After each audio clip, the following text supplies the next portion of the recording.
فمن کان منکم مریضا او علی سفر فعدۃ من ایام اخر. ترجمہ یہاں پر کیا جاتا ہے عام طور پر، پہلے میں اس کو بیان کر دوں. پس جو بھی تم میں سے مریض ہو یا سفر پر ہو. کانا یہ شرط کے ساتھ آیا ہے.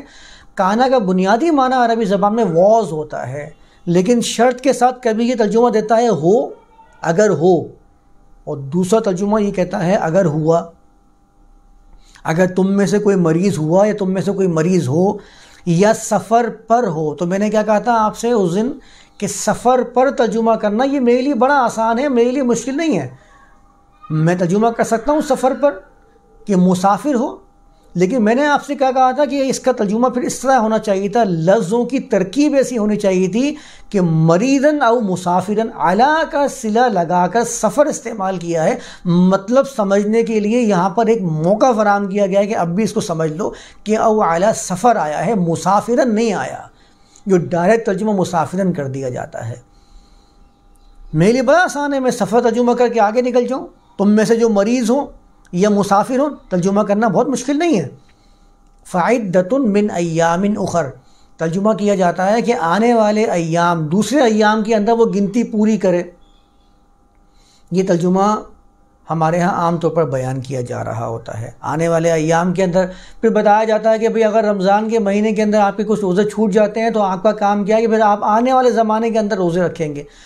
دیکھیں اس میں سب سے پہلے یہ سمجھ لیں کہ ایام معدودات کے بعد اس آیت کے اندر کہیں بھی الا یا کوئی بھی حرف استثناء موجود نہیں ہے. مثال کے طور پر اگر جملہ ایسے بنتا یا ایھا الذین آمنوا کتب علیکم الصیام، اے وہ لوگوں جنہوں نے امن دیا، یا اے ایمان والوں ترجمہ کر لیجئے بھائی، تم پر صیام فرض کر دیا گیا ہے. اس کے بعد جو عربی کا اسلوب ہے وہ کیا ہونا چاہیے تھا؟ الا مریضاً او مسافراً. البتہ وہ جو مریض ہیں یا مسافر ہیں، یہاں پر الا یا اس جیسا کوئی حرف استعمال کیا جاتا جس سے ایکسیپشن شامل ہو جاتا، ایکسیپشن ثابت ہوتا کہ ہاں یہ لوگ الگ ہیں جن پر صیام لکھا گیا ہے، البتہ ان کو ایکسیپشن دیا گیا ہے کہ مریض ہوں یا مسافر ہوں. یہاں پر ایکسیپشن کے لیے کوئی بھی لفظ موجود نہیں ہے. تو میں یہاں پر ایکسیپشن کے میننگ کروں کیوں؟